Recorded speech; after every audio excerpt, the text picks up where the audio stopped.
Now, a state jobs program attracting national attention. As we heard earlier, the president's jobs bill was blocked in the Senate, and Democrats are hoping to pass individual parts of the legislation instead. One provision with bipartisan support is modeled on a job training program in Georgia. NewsHour economics correspondent Paul Salmon examines how that program is working as part of his regular reporting, making sense of financial news. When I lost my job, it destroyed me. It absolutely destroyed me. A Georgia Department of Labor instructor, orienting the newly jobless in Metro Atlanta. It's part group therapy, part info session about finding work, including one program that's been in the news of late. Georgia Works, everyone. Georgia Works. How many people have ever heard of Georgia Works before? If you're raising your hands at home, maybe it's because the program got primetime attention in President Obama's job speech last month. This jobs plan builds on a program in Georgia that several Republican leaders have highlighted, where people who collect unemployment insurance participate in temporary work as a way to build their skills while they look for a permanent job. The state-sponsored program matches job seekers with firms looking to hire and willing to promise training. You work as many as 24 hours a week for up to 8 weeks and are paid by unemployment insurance, not the company. The state gives you a $240 stipend for expenses. Some 30,000 of Georgia's 500,000 unemployed have taken part so far. Georgia Works has gotten bipartisan support in Washington, but it was a Democrat, former Georgia Labor Commissioner Mike Thurmond, who started the program in 2003. He left in 2010, proud of what he'd done.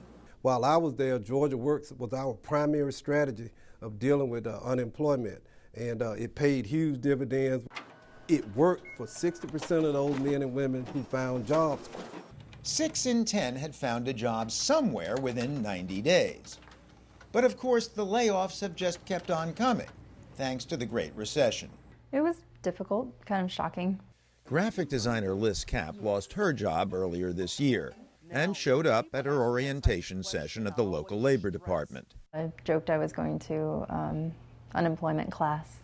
But she found out about Georgia Works. Soon after, she ran into Sash Howell, who from his Atlanta condo operates ApptOn, a mobile application startup. He agreed to teach her how to make apps, an internship subsidized by unemployment. Knowing that you're still receiving the unemployment check can bring a great peace of mind to someone who wants to try something new. Say you took a job in a new field and it didn't work out, then you may not be eligible for unemployment anymore. Sash Howell says so far, Georgia Works is working. As a small company, we can't afford to train someone from scratch. Georgia Works makes training someone in this new field affordable. Does it trouble you at all that you're getting free labor? There are costs for us. There is my time, my team's time. So when we're training her, it's not something that is free for us. The program ends after 8 weeks, at which point Liz Kapp hopes to get hired full-time. Howell is non-committal, but impressed. 8 weeks is not enough to train someone for a new profession. It is enough for us to get to know Liz and see what other skills and qualities she has outside of the technical requirements. You deal with samples, blood, hair, urine, whatever, all day long, in and out. Jacqueline Willis Walker worked 27 years as a medical tech and forensic pathologist. After her layoff in 2008, she too heard of Georgia Works. When I thought about it, I said, you know, I'm not that proficient in Microsoft Word, Excel, PowerPoint, so I'm kind of stuck. So why do that to myself? I said, here's an opportunity to learn some more skills that I can take anywhere. After completing the program at Georgia State University, Willis Walker was hired full-time at the school's Educational Opportunity Center. With our Georgia Works program, what it is, you have to be right now currently unemployed. She's now the university's point person for Georgia Works. Of 60 program participants, she says, 30 have been hired. We do have a lot of administrative positions. We have parking attendants. We have lab assistants positions, things that people may have from somewhere else that won't require a lot of retraining, but they would have to know the system at Georgia State, or they would have to know the college system. How much do they pay? If you're hired in administratives, they can range anywhere from 12 to 15, based on your experience. If you have an extensive background, there are ranges, maybe 30, 40. There's a wider range. $30,000 to $40,000 a year. To liberal economist Eileen Applebaum, that's just the problem. Most Georgia Works jobs teach you little, pay you less. When we look at the 70% of jobs into which people were placed, we can see that these are jobs that typically are the kind of low-wage jobs that low-wage temp agencies help employers fill without any kind of training whatsoever. Hired 2 years ago after a Georgia Works tryout, Doreen Kincaid is an admin staffer at Georgia State. Previous job, project manager at a large bank. I was making probably about $74, $75. I'm making $32 now, less than half of what I was accustomed to making. But my main point was to get back in the workforce. I wanted to work. Is it a marquee program for Georgia Department of Labor? No, it's not. It's fair to say current state labor commissioner Mark Butler is not touting the program. It seems to have a lot more success for people in clerical jobs. But I mean, you start getting some more technical aspects of it, like a lot of the computer jobs. You're talking training that's going to take, realistically, at a minimum, a 6-month period, more likely anywhere from 12 to 18 months. And so you really cannot fit that into an 8-week program. No, I think it works for some people. Butler's main gripe, a 2010 expansion of the program before he took over to include all jobless Georgians, not just those on unemployment insurance.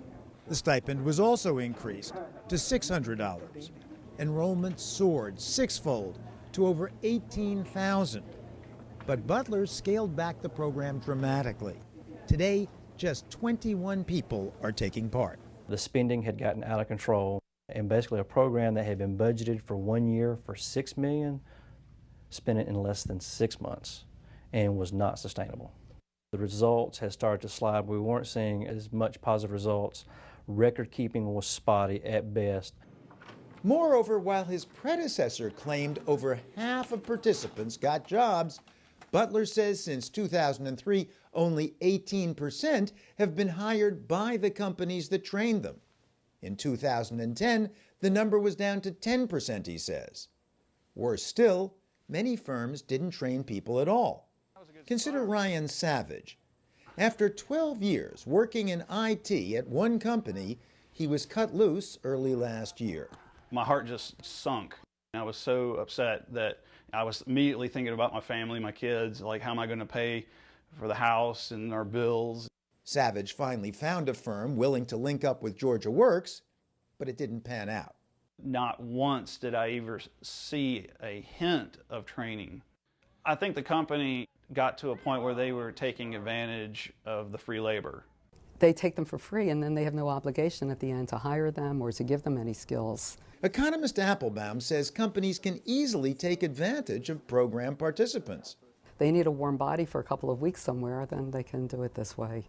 On the last day of his Georgia Works internship, Savage was told the company no longer planned to fill the position. I felt like I had wasted my time. I could have spent a lot of those weeks looking for work, getting out there on the road, job hunting. But given a state unemployment rate that's doubled since the program's inception, Savage thinks Georgia Works is worth the effort, if only for getting a foot in the door. Mike Thurmond agrees. It restores an individual, it gives them a chance to be a part of something positive again. And, you know, and it's not perfect, it's not a panacea, but it works. Why would anyone be opposed to a person wanting to volunteer to do something that might increase their chances of getting a job? How could anyone be against that? Whether or not it's adopted on a larger scale, Georgia Works has already been copied in several states, trying to increase the odds that they're jobless will find work.